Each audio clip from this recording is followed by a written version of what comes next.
দিয়েছেন। দেওয়ার পরে বলতেছেন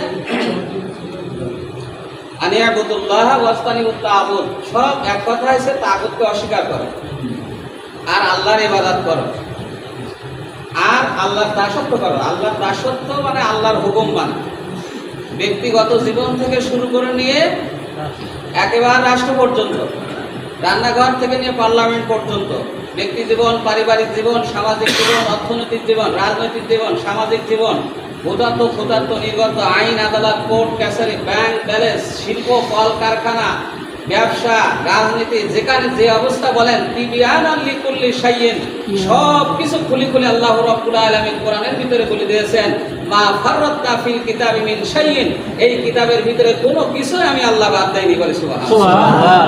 তাহলে সেই কিতাবকে আমাদেরকে আগে জানতে হবে, বুঝতে হবে, আর এই দাওয়াতের কাজে আমাদেরকে আত্মনিয়োগ করতে হবে। সবাই হবে দ্বীনের একজন দায়ী, আল্লাহ, আল্লাহর দিকে আহ্বান, ইসলামের দিকে আহ্বান করতে হবে। যদি এটা আমরা না করি তাহলে কিন্তু আল্লাহর আসমানি গজব আমাদের উপরে আসবে, কেউ ঠেকাতে পারবে না। কথা বুঝতে পেরেছেন? সে যতই আবেদ হোক, পীর বুজুর্গ হোক না কেন, আল্লাহর ওই গজব থেকে বাঁচার উপায় নাই। এই জন্য কথাই বলে, আমরা বলি বাজারে আগুন লাগলে পীরের ঘর মানে না। এর দৃষ্টান্ত হযরতে দাউদ আলাইহিস সালামের কথা আল্লাহ রাব্বুল আলামিন কোরআনে বলেছেন। দাউদ আলাইহিস সালামের সময় তিনি জাবুর কিতাব পড়তেন। নবীদের ভিতরে সবথেকে সুন্দর সুন্দর কণ্ঠ ছিল হযরত দাউদ আলাইহিস সালামের, সুন্দর চেহারা ছিল হযরতে ঈসা মানে ইউসুফ আলাইহিস সালামের, সুন্দর ভাষা গঠন মুহাম্মদ রাসূলুল্লাহ সাল্লাল্লাহু আলাইহি সাল্লামের। তো দাউদ আলাইহিস সালাম যখন জাবুর কিতাব পড়তেন নিজের কণ্ঠে, তার উপরে বাণী আল্লাহ পাক নাযিল করেছেন। এই কিতাবের সুর সুরিত তেলাওয়াত শোনার জন্য শুধু মানুষ নয়, ওই দরিয়ার, সমুদ্রের মাছ, নদীর মাছগুলো তারা এসে মুখ উঁচু করে দিয়ে ডাঙায় শুনতে পারেন, সুবহানাল্লাহ। এবং এই সময় মাছগুলো যখন ওই শিকারীরা ধরতো, আমরা বলি জেলে, তারা নড়াচড়া করতো না। যেমন ভাবে ওই প্যারালাইসিস, পক্ষঘাত হলে দেখবেন অনেকে হয়ে যায়, তখন কি করে, একজন ধরে নিয়ে যেতে হয়, গোসল করে দেয়, খাওয়া দেয়, নিজের ইচ্ছায় উঠতে বসতে পারে না। তার মানে তার কোনো সার থাকে না। মাছগুলো ঠিক ওই রকম হয়ে যায়, আর লোকেরা ধরে ধরে খায়। এখন মাছেরা আল্লাহর পয়গম্বরের কাছে দরখাস্ত করলো যে আপনি আল্লাহকে বলেন, হ্যাঁ, সব নবীরা তো মানে মাখলুকের কথা বুঝতেন, অনেক নবীরা। তো আমরা তো আপনার বাণী শুনতে আসি, আল্লাহর বাণী, কিন্তু আমাদের যদি এইভাবে ধরে নিধন করে দেয় তাহলে তো শেষ হয়ে যাবে, আমরা তো শুনতে পারবো না। তখন আল্লাহর পয়গম্বর আল্লাহ রাব্বুল আলামিনের কাছে বললেন, আল্লাহ রাব্বুল আলামিন মেসেজ দিলেন। মেসেজ মানে অর্থাৎ ওহী দিলেন, বলেন সুবহানাল্লাহ। সেই ওহীটা হচ্ছে এই, দাউদ আলাইহিস সালামকে বললেন তোমার উম্মতদেরকে বলে দাও তারা যেন শনিবারের দিন মৎস্য শিকার না করে। সপ্তাহে একটা দিন মাছ ধরা হারাম। হারাম আরবি শব্দ, বাংলা আছে নিষেধ। কারণ ওই দিন শনিবার দিন সপ্তাহে একটা দিন দাউদ আলাইহিস সালাম তেলাওয়াত করতেন। তো দাউদ আলাইহিস সালামের এই দাওয়াত যখন তিনি উম্মতদের মাঝে ছড়িয়ে দিলেন, ঘোষণা দিলেন, তখন এই মাছ ধরাকে কেন্দ্র করে তিনটি দল হলো। সবাই বলে কয়টি দল? তিনটি দল হলো। একটা দল হলো পয়গম্বরের এই বাণী যথাযথভাবে সামি'না ওয়া আতা'না, শুনলেন এবং মেনে নিলেন। অর্থাৎ 6 দিন মাছ মারবো, শনিবার দিন একদিন না মারলাম, আল্লাহর হুকুম তো মানলাম যেহেতু আল্লাহ বলেছেন। 2 নম্বর গ্রুপ হলো যে তারা চিন্তা করলো, তাই তো সপ্তাহ ভর 6 দিন যদি মাছ না মারে, একটা দিন যদি মারে, তাহলে সপ্তাহ কেন 1 মাস মাছ না মারলেও চলে। মানে এত পরিমাণ মাছ হয়, এই লোক তো সারা যায়। ওরা চিন্তা করলো যে আমরা মাছ মারবো, ওরা তো কোনো মারছে না, আমরা যেই মাছ। তো কয়টা দল হলো? দুইটা দল। আরেক 3 নম্বর দল হলো, তারা চিন্তা করলো যে আল্লাহ বলেছেন সামি'না ওয়া আতা'না, মেনে নিলাম, আর এই যারা মানছে না, শনিবারের দিন মাছ যেই ধরছে তাদেরকে নিষেধ করলো, দাওয়াত দিল আল্লাহর হুকুম মেনে নাও, অন্যায় পরিহার করো, তোমরা আল্লাহর সীমা লঙ্ঘন করো না, ইসলামের সীমা লঙ্ঘন করো না, এই দাওয়াত দিল। মানে নিজেরা মানলো না, আর অপর যারা মাছ আল্লাহর হুকুম না মেনে মাছ ধরছে তাদেরকে নিষেধ করো। এখন এই 3টি দলের ভিতরে আল্লাহ রাব্বুল আলামিন দাউদ আলাইহিস সালামকে আবার একটা মেসেজ দিলেন যে আমার এই হুকুম মানাকে 3টি গ্রুপ হয়ে গেল, সুতরাং তুমি এই একটা গ্রুপ, একটা দল যারা মাছ মারেনি এবং অপরকে বাধা দিয়েছে মারা থেকে, এই দলটাকে, এই গ্রুপের লোকদেরকে নিয়ে একত্রিত করো, এক জায়গায় করো।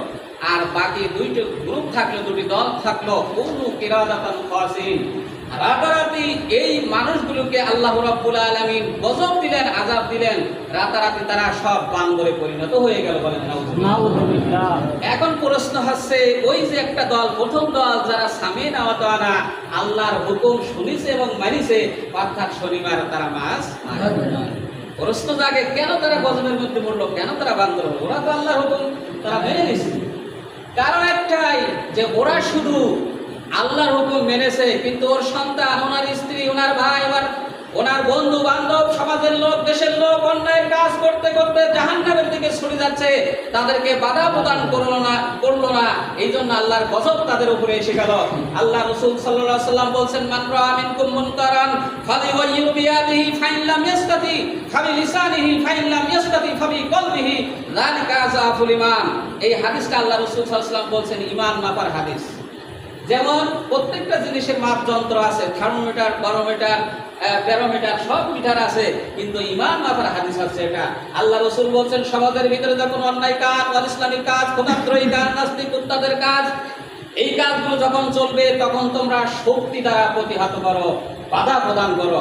এখন শক্তি থাকতে গেলে তো ক্ষমতা থাকা দরকার, না হলে কিন্তু অন্যায় কাজের কি বাধা দেবে? ঝড়টা খেয়ে, কিল ঘুষি খেয়ে, মামলা খেয়ে, তারা খেয়ে দেশ ছাড়তে হবে না, বাড়ি ছেড়ে চলে যেতে হবে। এই পরিস্থিতি হয়ে গেছে না 17-18 বছর। এই জন্য শক্তি দরকার, অর্থাৎ ক্ষমতা দিয়ে, শক্তি দিয়ে, পাওয়ার দিয়ে, মন্ত্রী দিয়ে, এমপি দিয়ে, চেয়ারম্যান দিয়ে, মেম্বার দিয়ে, সমাজপতিতে হয়ে শক্তি সঞ্চয় করে অপর পক্ষে ঝাঁপিয়ে পড়ে অন্যায়। 2 নম্বর হয়েছে, আল্লাহ রাসূল বলছেন, সেটা যদি তোমরা না পারো, তাহলে তোমাদের লিসান, জবান দিয়ে সেটা তাদেরকে বুঝাও, দাওয়াত দাও। এটা আল্লাহর হুকুম মানার দরকার, না মানলে কি শাস্তি হবে, দুনিয়ায় তো কিছুদিনের জন্য, কিন্তু পরকালে আযাবে গ্রেফতার হতে হবে, এই কথা তাদের বুঝাও। এটাও যদি বাধা আসে, সম্ভব না হয়, তাহলে এবার তুমি অন্তর দ্বারা ঘৃণা করো। আর ঘৃণা করে শুধু বসে থাকলে হবে না, সমাজ থেকে এই অন্যায়টা কিভাবে তোর সামনে নির্মূল করা যায়, তার পরিকল্পনা নিয়ে, সেই সিদ্ধান্ত নিয়ে, এবারে কৌশলে আমরা কিভাবে সমাজ থেকে অন্যায় দূর করতে পারি, ন্যায় এবং ইনসাফ কায়েম করতে পারি, সেই পরিকল্পনা নিয়ে শক্তি সঞ্চয় করে আস্তে আস্তে দাওয়াতি কাজ এগিয়ে যাওয়া। ও আনজিরু আশিরাতাকাল আকরাবিন। আল্লাহ রাসূল সাল্লাল্লাহু আলাইহি ওয়াসাল্লামের উপর যখন ওহী আসছেন, আল্লাহ রাসূল সাল্লাল্লাহু আলাইহি ওয়াসাল্লাম দাওয়াত কাজ শুরু করলেন নিজের পরিবার থেকে। মা খাদিজা রাদিয়াল্লাহু তাআলা আনহা, তিনি ছিলেন প্রথম মুসলমান মহিলা। বলেন সুবহানাল্লাহ। এরপরে বালকদের থেকে, বন্ধু বান্ধব থেকে আস্তে আস্তে দাওয়াত এইভাবে গোপনে চললো 3টি বছর। তা আমরা 3টি বছর কেন, আমরা তো 17-18 বছর ধরে আমরা গোপনে কাজ চালিয়ে গেছি। এখন ওপেন সুযোগ হয়েছে, এইরকম পরিবেশ আল্লাহ রাব্বুল আলামিন স্বাধীনতার পর থেকে আমরা আর পাইনি, নেইনি। এখন এই সময়ের সুযোগ সৎ ব্যবহার করতে হবে। আল্লাহ যে নিয়ামত দিয়েছেন, এই নিয়ামতের শুকরিয়া আদায় করতে হবে। যদি আমরা করতে পারি, তাহলে হবে আমরা কামিয়াব। আগামী দিন পার্লামেন্ট, ইসলামের পার্লামেন্ট, আগামী দিনের পার্লামেন্ট কোরআনের পার্লামেন্ট হোক, আগামী দিন টুপিয়ালার দিন হোক, 56,000 বর্গ মাইল টেকনাফ থেকে তেতুলিয়া, রূপসা থেকে পাটুরিয়া, এরপরে এই সমস্ত দেশের ভিতরে আমরা যা দেখেছি, সব দল দেখা শেষ। আগামী দিনের দিন হোক, সরকার হোক, জামাত ইসলামী বাংলাদেশ, সবাই বলেন সুবহানাল্লাহ। এই উপস্থিতি, এই জন্য আসুন আমরা এই দাওয়াতের কাজে আমরা আত্মনিয়োগ করি। আমরা গ্রুপ করে, আমরা পাড়ায়, মহল্লায়, door to door, man to man, প্রত্যেকটা মানুষের কাছে, ব্যক্তির কাছে, দলের কাছে আমরা ইসলামের দাওয়াত দিব, কোরআনের দাওয়াত দিব, ইসলামের দাওয়াত দিব, যেটা নবী রাসূল সাল্লাল্লাহু আলাইহি ওয়াসাল্লাম করে গেছেন। এইভাবে আমাদের সামনে যে কয়টি দিন আছে, আমরা সেই দিনকে গ্রহণ করে সামনের দিকে এগিয়ে যাই। এই কথা বলে আমার সংক্ষিপ্ত আলোচনা এখানে শেষ করছি। আরো অনেক কথা আছে, আমি সাহেব বলবেন। সকলের জন্য দোয়া করছি, আমি দোয়া চাচ্ছি, সকলে আমার জন্য দোয়া করবেন। আল্লাহ সুযোগ দিলে কথা মাহফিলে বলা যাবে। ওয়া মা আলাইনা ইল্লাল বালাগ। ওয়া আখিরু দাওয়ানা আলহামদুলিল্লাহি রাব্বিল আলামিন। আসসালামু আলাইকুম ওয়া রাহমাতুল্লাহি ওয়া বারাকাতুহু।